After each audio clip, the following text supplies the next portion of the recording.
Hi, it's me, Mike Sachs. You know me maybe from me just having said my name. Okay, for this special episode, we're going to turn it over to the infamous Randy. Now, if you're not familiar with Randy, all right, let me explain. A few years ago, I was driving through my hometown of Poolesville, Maryland, and I stopped at a garage sale. I found a self-published memoir by a local guy named Randy S., and it was written by a guy named Noah. Turns out Randy was paying Noah to write the book, or at least giving him the ability to stay for free at his townhome. It was sort of like the artist sponsorship that you would see in Medici, Italy in the 15th century, but this one taking place in modern-day Maryland. The book is called Randy, the Full and Complete Memoir of the Amazing Life and Times of Randy S. I put it out myself under my own imprint, Sunshine Beam Press, and now Random House is putting it out and making it available wide on Amazon or wherever you don't buy books. Buy it. Also available is the audio version of the book as read by Randy himself, and it's amazing. Now, we have had some kerfuffles over the years. Randy thinks I owe him money because I found his book and I published it. Everything that is published regarding this book, half of it or more goes to Randy. So I don't know what he's complaining about, but the guy loves to complain. Anyway, here is Randy, who is appearing on my pal and producer Rob Schulte's very funny podcast, Vanderpump Rules, and we thought we would play it on this podcast.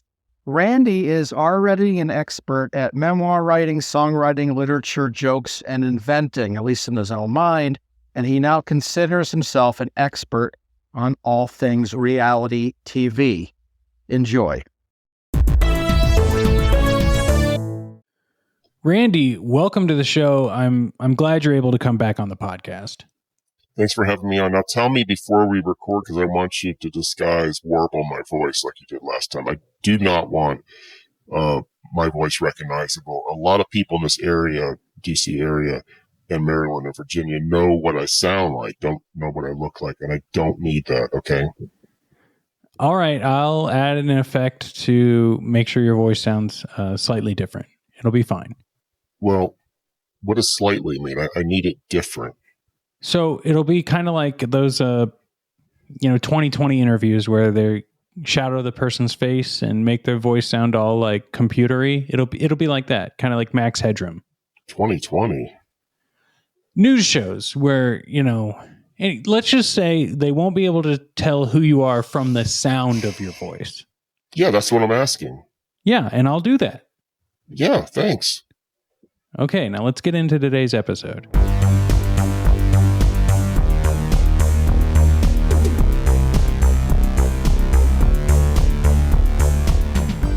Welcome to Vanderpump Rules. It's my very special summer series where I am talking to people who have either attempted to get on Vanderpump Rules or are attempting to get on season 11 of Vanderpump Rules. It's very exciting. It's taken a lot of research.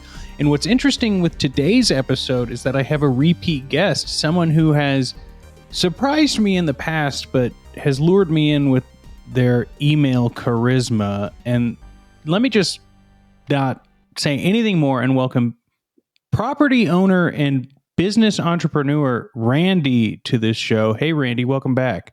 I'm an author, too. You might want to mention that. Oh, sure. Well, didn't someone else... You're the author, or did you just dictate the story? Well, hang on a second. I'm drinking a LaCroix. All right, so... You're drinking a what? A LaCroix. It's a seltzer, sparkling water. Oh, do you... Okay. All right. So, all right, this guy... his name is Mike. He discovered my memoir at a garage sale in Poolesville. Then he got in touch with me. He's basically a con artist and said, "Can I publish this and keep all the money?" And I said, "Absolutely not. But you can publish it and give me the money." So he publishes it and it gives me half the money. And it's my memoir. And it was just recently republished by, I forget the publisher, maybe Random House, something like that. I'm not a big reader. And he was just written up in the Washington Post, the style section. I don't read the Washington Compost because I don't trust it.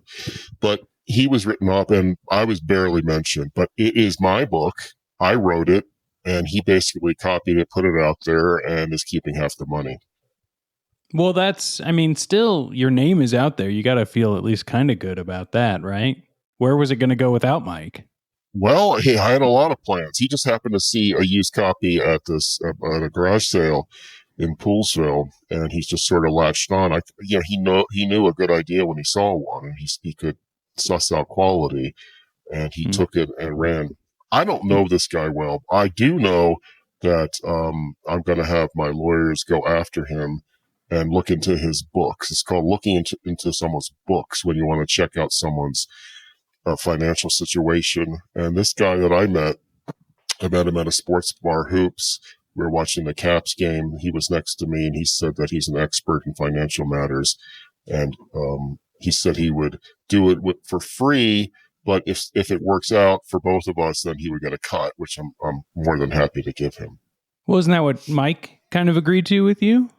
He got the book published. Anyway, here's the thing. Randy, you said you're from Poolsville. Is that that's near Maryland, right? It's in Maryland?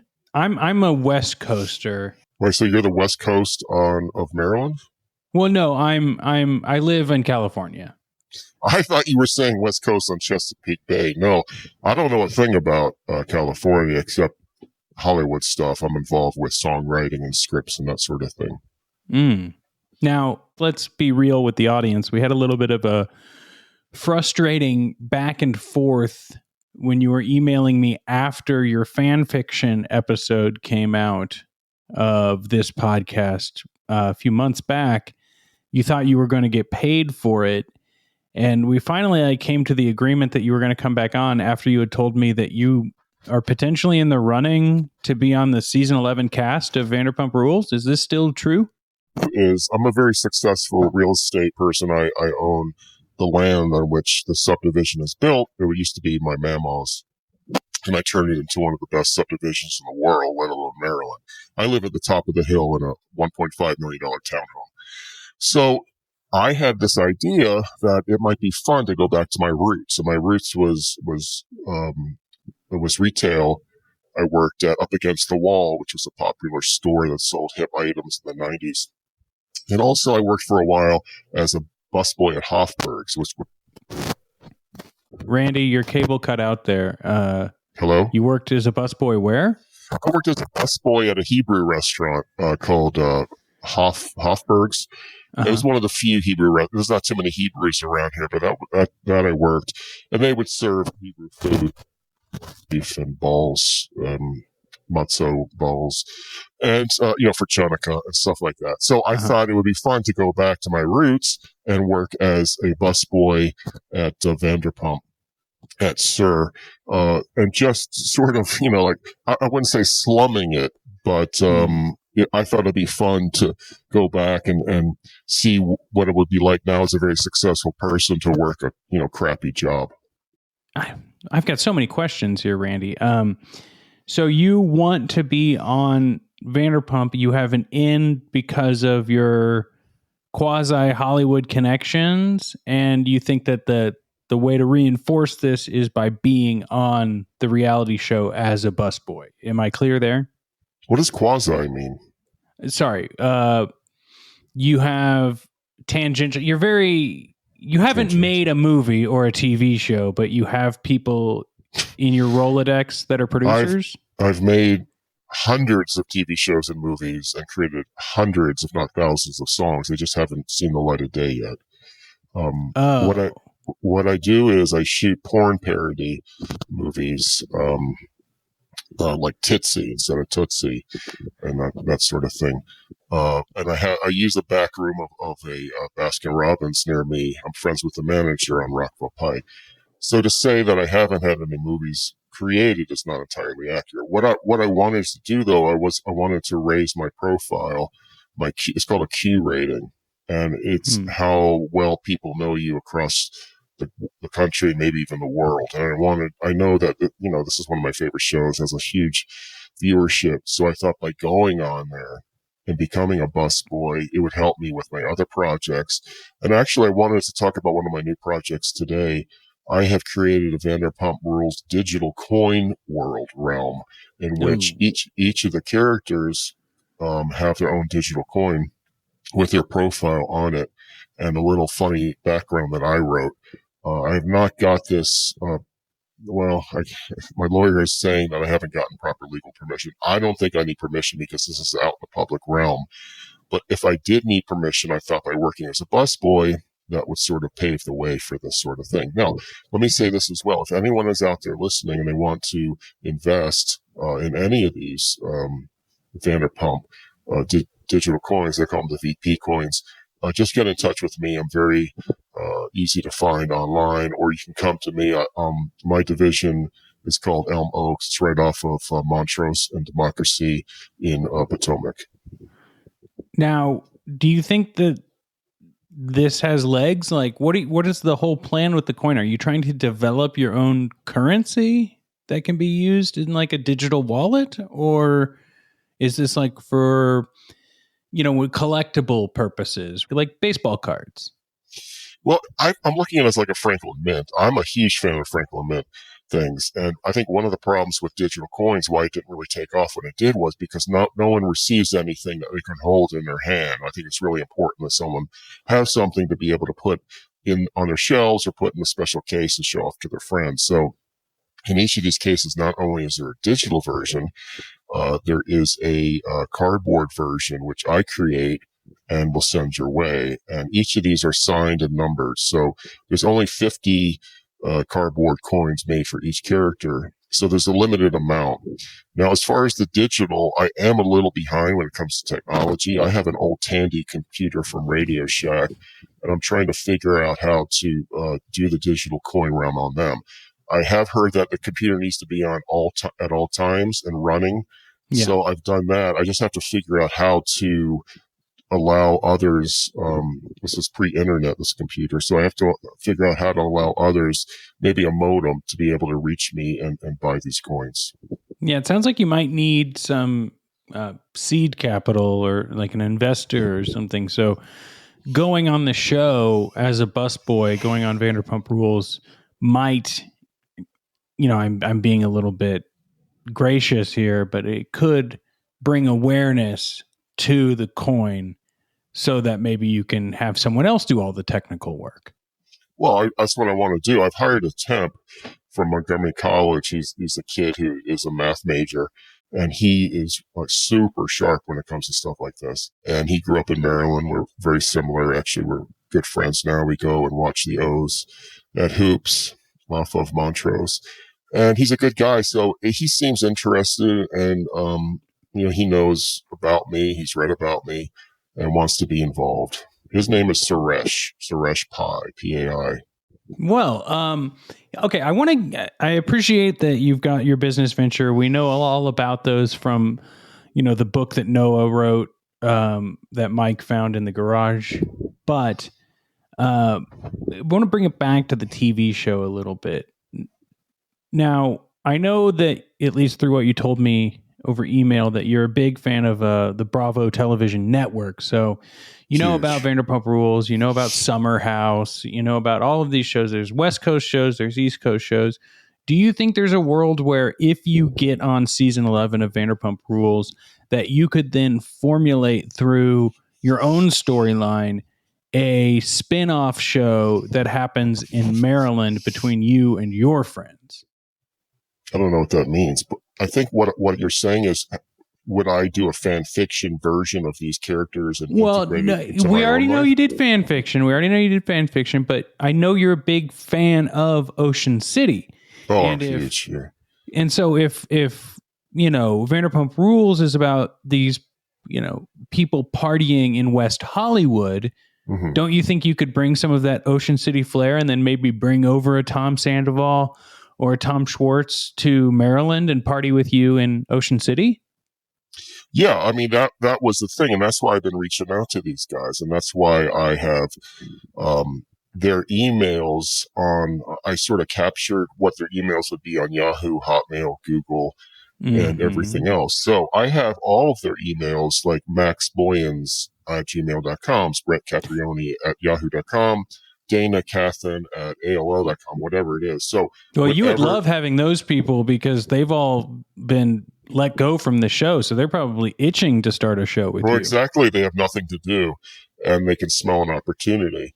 But what the purpose of me capturing these emails, and I have thousands. I mean, for each of these people, Kristen, Katie, Tom, Stassi, whatever, I have all email possibilities, even if you spell the name wrong. So I've been getting a ton of emails for these people, for producers and fans and other things. So what I'll do is I'll write back to them, these people, and say, listen, if you're interested in the digital realm or the cardboard realm, get in touch with me. Beyond that, if you have Tom Schwartz's real email or Max Boyan's real email or Brock Davies' real email, let me know, because I have a tremendous opportunity for them.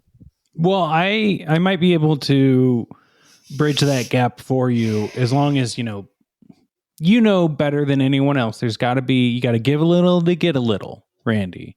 So as long as I can be brought in on at least a side portion percentage of what you're going to be making from your business ventures, or be labeled as a producer on whatever show you create, then I might be able to make some connections for you. Would you agree to that? I'm real leery after I was burned by Mike. Yeah, but Mike still got you money. I don't think you were on the path to getting any money if he wouldn't have been able to produce your memoir. I find that rude. I had many opportunities before and after Mike found the book at a garage sale to put this book out myself, and I chose not to. Randy, I'm not trying to be rude, okay? Because I was waiting for the perfect time. What I'm saying is, if you want to get involved, I love that, but you give me money and I'm in charge. There's no co-pilot for my. Well, don't you think that an email is equivalent to some money? Because you don't have an email, you don't have a connection. So I'm at least providing something that you don't have that would better your business. Right. So give me the stuff. Fine, I'll take it. Sure, but then what do I get out of that? I don't understand where it doesn't matter. So, well, listen, if you're a fan of digital coins as cardboard pieces, let me know. I have that. I also have a business. I call them vanity songs, and I'll write a song about someone, either for someone's lover or about something that took place, and I can record that. I usually charge. I would do this for free for you. Okay. Well, do you have a place where I could hear some of those songs before I make a decision? Let me know your address. I'll send you some CDs. I'll burn them. Okay. I'll have to find a CD player.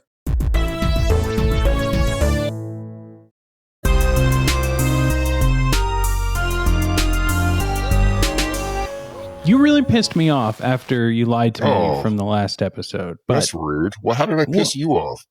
Well, because you came at me in like 5 emails over the course of 2 a.m. to 6 a.m. That's when I do my best work. Yeah. Yeah, but you expected me to answer. And when I didn't answer, you said you were going to. I don't have patience for people that don't get back to me. Life is short, bro. Yeah, but I was asleep. I'm more than happy to at least continue the conversation civilly. But then you started leaving negative reviews on my podcast. All right. You know what I do when someone gets in touch with me? I actually get back to them within 24 hours. You didn't get back to me for at least 2 days. Well, Randy, I was on vacation. You don't check your email? You don't check your email when you're on vacation? There was no service, but that's besides the point. You should know that, like, even though I got back to you within less than a week, man, and it didn't even matter. There was no time frame to what we were discussing, and we're not going to bring up what we were discussing specifically on the podcast, but you're back. We're talking about you potentially being on season 11 of Vanderpump Rules as a busboy, and I want to know, what is your mindset going in? Are you going to start fights with people? Are you going to try and befriend everyone? Do you you're just going to let it roll? Like, after everything that's going on with Tom Sandoval's like scandal cheating situation, like, do you think you could maybe be a new main character? I expect to be the main character. I mean, I'm going to come in there as a busboy. I'm going to leave as the king, you know. I think it's potentially could do anything. Well, I find it interesting that James Kennedy started on the show, whose godfather is George Michael, by the way. Yep.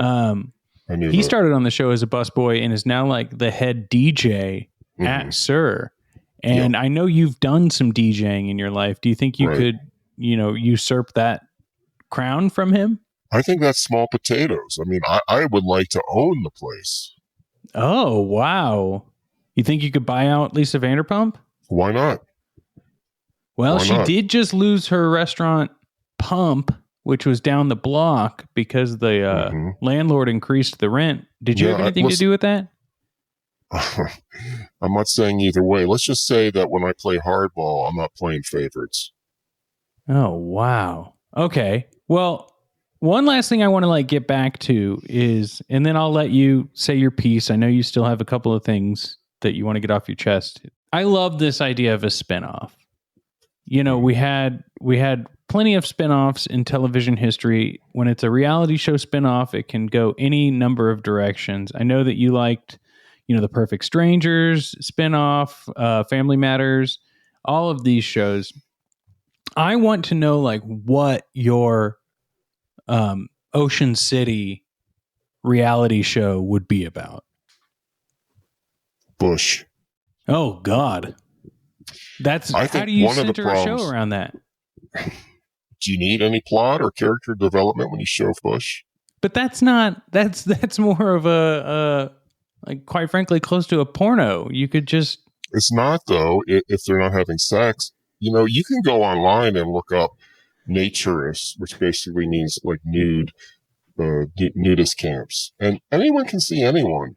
So there's no sex involved. It's just people love Bush. And I think let me tell you something. If you put Ocean City plus Randy plus Bush, you have a ratings powerhouse. I don't care what you do, what you don't do, what you say, where you take it, where you don't take it, what music I don't even care anything. You just sit back. Randy, can I ask you a personal question? Yeah. How old are you? I look like I'm 28. Yeah, but how old are you? You'd rather not say. Okay, but you look like you're 28, so you probably, treat your skin right, that sort of stuff. Is that what I'm hearing? Actually, I don't do anything. It's all genetic. But in my business, when it comes to songwriting, TV, and movies, it's a lot simpler, I found, if you don't mention your age. What does that matter anyway? Well, I mean, the show spans the gamut of, 25-year-olds to 40-year-olds. Sometimes those people lie about their age. I'm not saying you're lying about your age. It's just, I don't know how well you would fit in. Say that again? It has nothing to do with how I would be a producer. I'm not just a busboy. I'm also, I'd be a producer and part owner of the show and making creative decisions. That would be for the West Coast version. The East Coast version in Ocean City, I'd have full control. And it wouldn't matter an iota how old I was. I'd rather really just not talk about that. Okay. Well, before we wrap up today, I do want to allow this time, if there's anything we haven't covered, anything you'd like to pitch, talk about that you still have on your note sheet, please, I'm all ears. Okay, I'm starting a trend. When I was growing up, one of my favorite things to do would be to buy giant chocolate chip cookies. That was the big thing. Mm-hmm. And I thought I would bring that back. So I'm calling this place, and I'm looking for investors, Aunt Randy's. And Aunt Randy would be a place where freshly homemade chocolate chip cookies could be produced. Now, the difference with mine is it's drive-through. So if you're really fucked up and you're drunk and you're on your way home, driving home, say off of 270, you just stop through this drive-through, and not only will you get chocolate chip cookies, but you also get a ton of napkins. Now, that is my pet peeve with a lot of these places, especially the ooey gooey places. They give you one or two napkins. I'm a messy guy. I enjoy my food. So if you're driving through drunk, it's going to be mandatory for you to get at least half a foot of paper napkins that are comfortable to your face and to your hands, so that when you continue and you're all fucked up and you're driving home, you can eat this huge cookie and you don't have to worry about leaving anything on the steering wheel, your face, or if a cop pulls you over, you're not going to look like an idiot with chocolate on half your face. So this is called Aunt Randy's.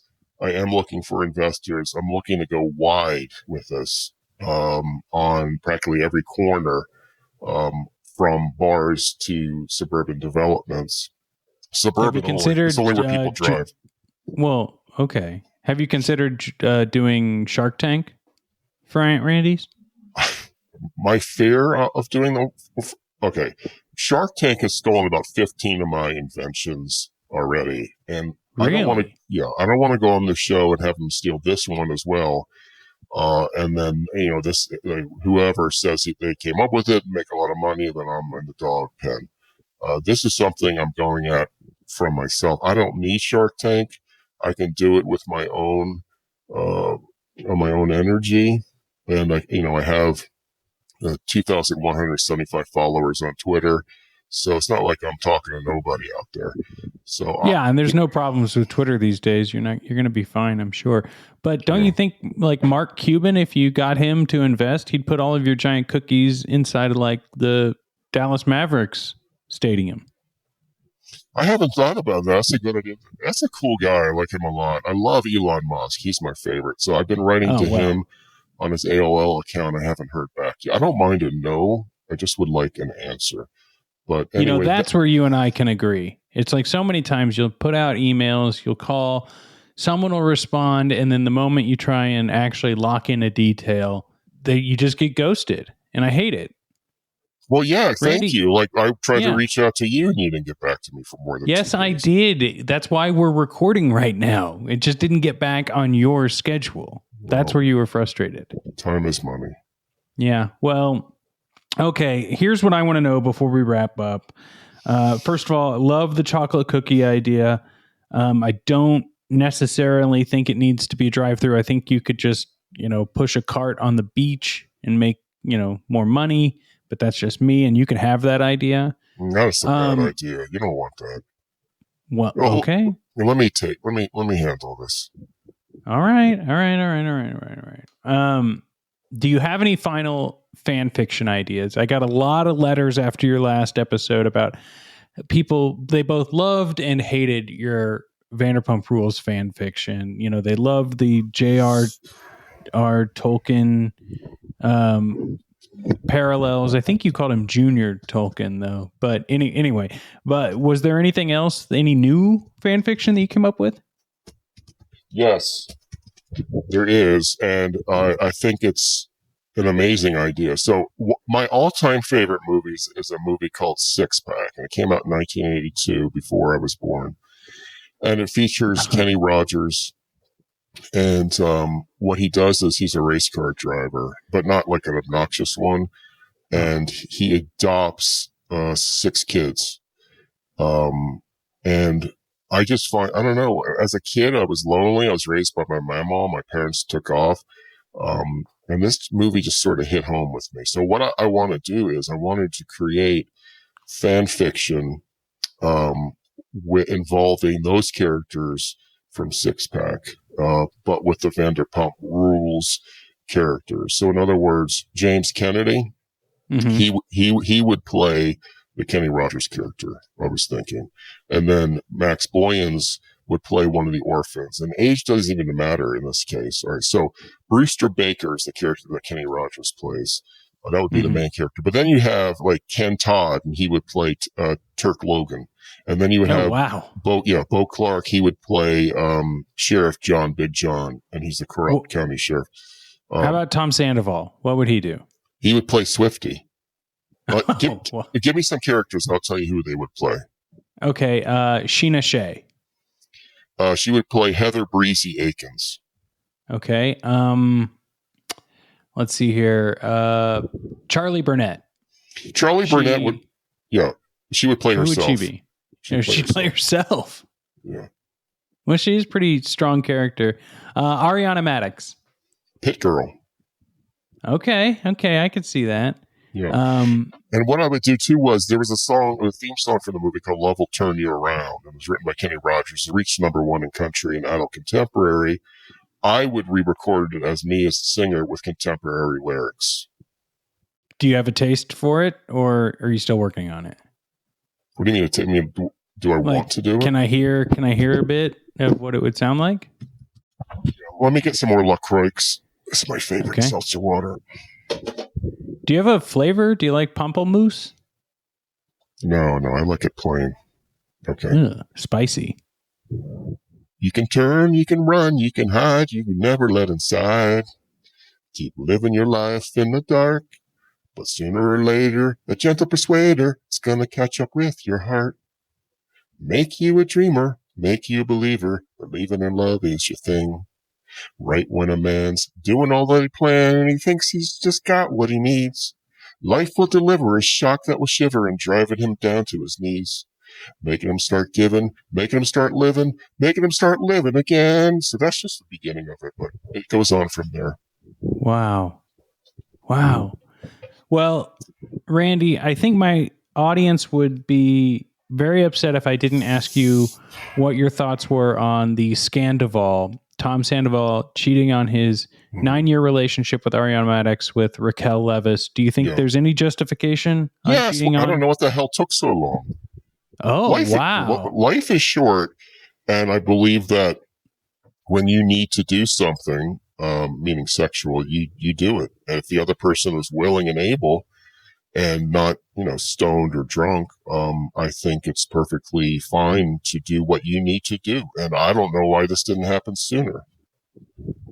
Really? You can turn, you can run, you can hide, you can never let inside. You know what I mean? So you can keep living your life in the dark, but sooner or later, that gentle persuader is going to catch up with your heart. And that has to do with this situation as well. Wow. Well, I think you might be the only person who's siding with Tom Sandoval on this, but you're saying it's from a place of passion, and he should not care about the feelings of anyone else. Those are your words, not mine. All right. Well, Randy, thank you for joining me today. This has been exciting. Can you direct anyone to where they can follow you or invest in any of your ideas? No. Oh. All right. If you want to find me, you'll know where to find me. I'm not out there begging for followers or money. If you want a piece of this, you'll get a piece of this. But it's up to you. Okay. I'm tired of doing all the work. Well, listeners, this has been another wonderful episode of Vanderpump Robs. If you'd like to get in contact with Randy, let me know in the form of a 5-star review on Apple Podcasts. And if you'd like to support this show, head to patreon.com/VanderpumpRobs. We're in our summer series now of potential candidates for season 11 of Vanderpump Rules, and we will see you next time on Vanderpump Robs. Thank you, Randy. You can run, you can hide, never let inside, you got it. Okay. No, it sounds great.